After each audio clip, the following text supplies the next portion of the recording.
আমি আমি এখানে অনিবার ফার্মেসিতে আমি মেডিসিন নিতে আইতাম, আমার মার অসুখ, মার লাগে ওষুধ নিতে আইতাম। তখনই রাস্তাতে আমি ফোন আইছিলাম, চান্দিঘাট রাস্তা আমার কাছে ফোন আইছে ব্রিজটা ভাঙিয়ে পড়ে।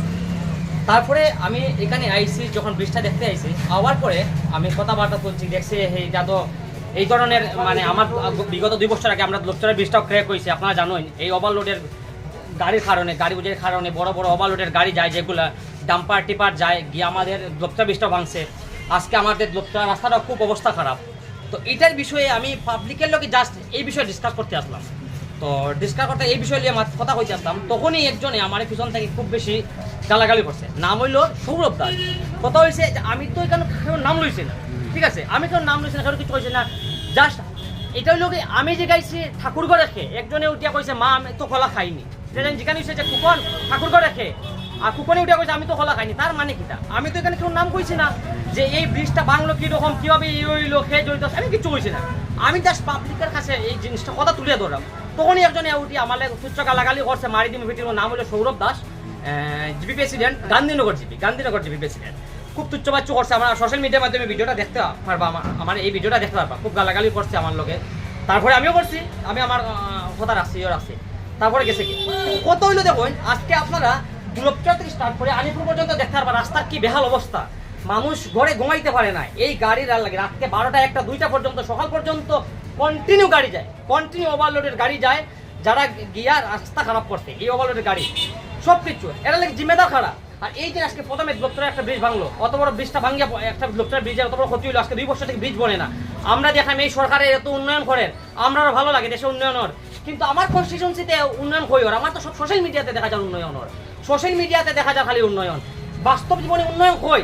আপনি আলিপুর থেকে শুরু করেন আমার লোকচরা যাই, আর দেখেন রাস্তাঘাটের অবস্থা কিচ্ছু নাই।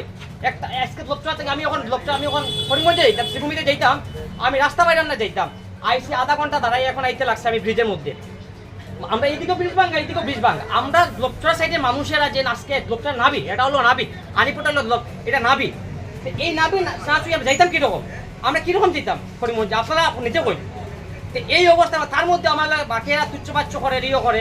আপনারা এটা দেখবার আমার কথাই লোক, এখানে যে ইঞ্জিনিয়ার আছে, আমরা শুনছি আজ থেকে 6-7 মাস আগে রিপেয়ারিং এর কাজ হয়েছে 60 লক্ষ টাকা, যতটুকু আমি জানি না, শুনছি শোনা কথা, যেটা 100% আমি জানি না। তো 60 লক্ষ টাকা বা যত টাকা হোক, একটা কাজে রিপেয়ারিং কাজ হয়েছে। তো তার নাম কি ইঞ্জিনিয়ার কিতা চক্রবর্তী একজন, এসব বোধহয়। তো কথা হইলো তাই সব কাজেরই এরকম করে এই কাজটা তাই দেখছো। তো এইগুলা যেন কাজ হয়, এইগুলা যেন এই ড্যামেজ ব্রিজটারে ভাঙ্গিয়া পড়ে গেল, আবার 6 মাস আগে রিপেয়ারিং করার পরে তাই কিতা দেখলাম। তার মানে দেখা যায় গড়ে হরিবল চলে। হ্যাঁ, উনি ইঞ্জিনিয়ার এসো উনি। তো উনি তো কথা হইলো একটাই, আজকে জনগণের এই যে ম্যাট্রিকের এক্সাম চলে, হ্যাঁ, এইচএস এলসিস এক্সাম চলে, 12-এর এক্সাম চলে, 10-এর এক্সাম চলে, এই যে বাচ্চা কাছে এখানে 3টা-4টা স্কুল সেন্টার আছে, এই বাচ্চা কাচ্চাগুলো যাইব কিরকম? আজকে দিন 20টা যেমন ভাঙ্গিয়া পড়ছে, তার লাগে জিম্মেদারি খারাপ, জিম্মেদারি এই কর্তৃপক্ষ। এই দেখলাম আমার কনস্টিটিউন্সির মানে উন্নয়নের বন্যাভর, অত যখন বন্যাভর অত গেছে, অত উন্নয়ন আসলে বাস্তব জীবনে হই। আমরা তো চোখে দেখলাম না, আমরা তো চোখে পড়েন না। হ্যাঁ, না খালি একটা মডেল অঙ্গনাদি দিয়ে আর দিয়া দেশের উন্নয়ন হয়ে যায়, সমাজের উন্নয়ন যায়, আর লোকালের উন্নয়ন হয়ে যায়। আসতে আপনি যদি লোকচরা থেকে আলিপুর পর্যন্ত যায় আইন, তার ফলে আপনি রাস্তা দেখতে পারবা। রাত্রে ঘরে ঘুমানি যায় না, এত অবস্থা বোঝা যায়। আমরা বাইক সরাম না, গুড়া সরাম। আপনারা গুড়া যদি সরেন তো গুলার ফিল করতে পারবা এই রাস্তা দিকে আইবার সময়। এত গাছ গাড়া, এতেই তো কংগ্রেস আমল ভালো আসিল, আমি একদম 100% গ্যারেন্টি দিয়ে বলতে পারবো। রাস্তা চুচু হইতে পারে, কিন্তু এইভাবে ভাঙ্গা আসিল না, এত বাজে রাস্তা।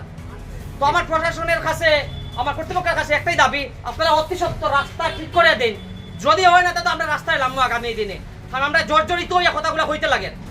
এই সরকারে আমরা এই সরকার আনার লাগি, এই সরকারের লাগি অনেক কষ্ট করছি, মাথার গাম পাও ফেলাইছি। আমার বয়স 29-30 বছর, বেটাম কষ্ট করছি এই সংগঠনের লাগি, এই বিজেপির লাগে, যাতে হয় এই এমএলএ লাগে। কিন্তু আজকে দেখা যায় না, আমরা তো রামকৃষ্ণগড় সাইড হয়েছে যে উন্নয়ন ঠিক আছে, মোটামুটি চলে, রামকৃষ্ণগড় সাইডে টাউন সাইডে চলে না, কথা হইতাম না। কিন্তু আমরা যে হই, আমরা কি আঙ্গুলো ফাঁকা দিয়ে পড়ে যেতাম। আচ্ছা, ঘটনার পর দেখলাম একটা তীব্র বিতর্ক কাছে কথাটা তুলিয়া ধরতে আসলাম। আমি সমাজের কাছে জাস্ট কথাটা তুলিয়া দিলাম, আসলে ব্রিজটা যে ভাঙ্গা পড়লো তার লাগে জিম্মেদারি খারাপ। হ্যাঁ, বা এরকম খেনে হইলো 6 মাস আগে যদি রিপেয়ারিং হইলো, তাহলে রিপেয়ারিং যদি হয়েছিল তাহলে এখানে আজকে আবার ব্রিজ ভাঙ্গা পড়ে। হ্যাঁ, দপ্তরের ব্রিজটা 2 বছর থেকে ভাঙে না। তখনই আমি যখন কইলাম, তখন দেখা যায় আমি পাবলিকের সামনে কথা বলছি, আমি আমার অপিনিয়ন রাখলাম এজ এ পাবলিক হিসাবে। তখন দেখা যায় সৌরভ দাসের মধ্যে থেকে আমি কেউ নাম মেনশন করছে পুরো কিছু করছে না, জাস্ট আমি একজন সুনাগরিক হিসাবে এই দেশের নাগরিক হিসাবে সংবিধানের ভিতরে দেখিয়া কথাগুলো কইলাম। হ্যাঁ, একজন তুচ্ছবাচ্য করিয়া সৌরভ দাসের মারিলিমু ফিটিলিমু ধরে কইয়া আমার লগে কথা কয়। উনি কে? তুচ্ছ GP president Sourav Das MLA ঘনিষ্ঠ, সবসময় দেখা যায়। আজকেও দেখা গেছে, একটু আগে আমরা দেখছি একটা প্রায় 10 মিনিট আগে একটা নিউজ চ্যানেলে এসছে বোধহয় কই তারা বোয়াত আছে না লগে বোয়াত আছে। তা আমিও তার দেখো এমএলএ তাদের একটু বুঝাই, যদি আপনার ঘনিষ্ঠ হয় তো আপনার ফিল্ড নষ্ট করে, আপনার ভবিষ্যৎ নষ্ট করে হে। যেগুলো বাকিরা কথা কইছে না, একজন ছেলে আইসি মিথ্যা কথা কইতাম না, একজন ছেলে তার নাম কি তার নিশিনাথ থাকে, হে বলে ভালো বুঝাইছে, কিন্তু হে মাঝখান থেকে তুচ্ছ কথা কয়, হে আবার বলে জিপি প্রেসিডেন্ট। মানে যে ভারতের সংবিধান থেকে কথা হওয়া জানে না, ভালোভাবে ইয়ে হওয়া জানে না, সে কিভাবে প্রেসিডেন্ট হয়ে গেল আমি এই ভাবলাম। আচ্ছা, কি কারণে বৃষ্টিটা এইরকম? ওভারলোডে আপনারা দেখুন না, রাইতে দিনে ওভারলোডের গাড়ি চলে, ওভারলোডের গাড়ি চলে, দিন রাত চলে, এত বড় বড় ওভারলোডের গাড়ি এই রাস্তায়, এই এত ছোট রাস্তা। হ্যাঁ, এখনো আসামবাদা কাজ হয়েছে, কাজ কিছু দিকে চলে, কিছু দিকে চলে, রাস্তাও হেভি না, তার মধ্যে 18 চাকার গাড়ি, 12 চাকার গাড়ি, 10 চাকার গাড়ি এই রোডে মানবো? আর ব্রিজটা যেহেতু এই ব্রিজটাও তো মানার কথা, প্রথমেই ব্রিজের কাজ যত ভালো হয়েছিল না, যদি ভালো হইতো তা হয়তো ভাঙতো না, কিন্তু আজকে যে এই যে অবস্থা, ব্রিজটা রিপেয়ারিং হওয়ার ফলে এখানে ভাঙলো। রিপেয়ারিং যখন হয়েছিল তাহলে এখানে ভাঙলো, তাহলে রিপেয়ারিং হয়েছিল না। আর রিপেয়ারিং এর নামে রংমারিয়া পাবলিক রে আলু বানানি হয়েছে, স্বাভাবিক কথা যেটা, খালি রংমারিয়া সেফটি ল্যাব দেওয়া হয়েছে, এটাই যেটা আমরা কিছুদিন আগে যাচ্ছে হাজার দেখা যাক পিস রাস্তা কাজ হয়েছে, সেফটি ল্যাব আর রাস্তা দিয়ে মানুষের পিস রাস্তা এমনি উঠাইল আর হাত দিয়া। তো জনপ্রতিনিধির ভূমিকা নিয়ে কইতাম তাই জানোই তাই বিজয় তাই ইয়ে করবা, কারণ আমরা তো সাধারণ নাগরিক হিসাবে আমরা কথা তুলে ধরতে পারবো, বাকি কাজ কতটুকু উপকৃত হবে আমরা তো জানি না, কিন্তু আমরা একটাই দাবি রাখতে পারবো, কর্তৃপক্ষের কাছে একটাই দাবি রাখতে পারবো, অতি সত্তর ব্রিজটা যে কোনোভাবে মেরামত করে দেওয়া হোক। বা নতুন আমরা তো দেখলাম দেশে তো আগে বাড়ে রে, আজকাল আমরা দেশে টেকনোলজির সীমা নাই, অনেক টেকনোলজি ভালো ভালো, রাতে রাত আমরা দেখে যাই সোশ্যাল মিডিয়া, তো ভাই ব্রিজগুলো বনি যায়, তো আমরা একটা বানাই দেওয়া, কিন্তু এখানে এই যে নেতদ অঞ্চলের স্টুডেন্টের জীবনের ব্যাপার আছে, ভবিষ্যতের ব্যাপার আছে, এরা যেন এক্সামে যেত কিভাবে যাইব, সবটি ব্রিজ ভাঙা, কোনো যাতায়াতের রাস্তা নাই, অনেক অনেক একদম। এই তো সৌরভ দাসে করলো পারে মারবো কইয়া কইছে ওপে আপনার ভিডিও সোশ্যাল মিডিয়ার মধ্যে অন্য ভিডিও পাইলে আপনি খুঁজে পাইবা, বেতন ভিডিও আছে, আমি আপনার ভিডিও দিতে পারবো, যেখানে চল মারবো কইয়া আমায় কইছে এমএলএ ঘনিষ্ঠ মানুষ সৌরভ দাস।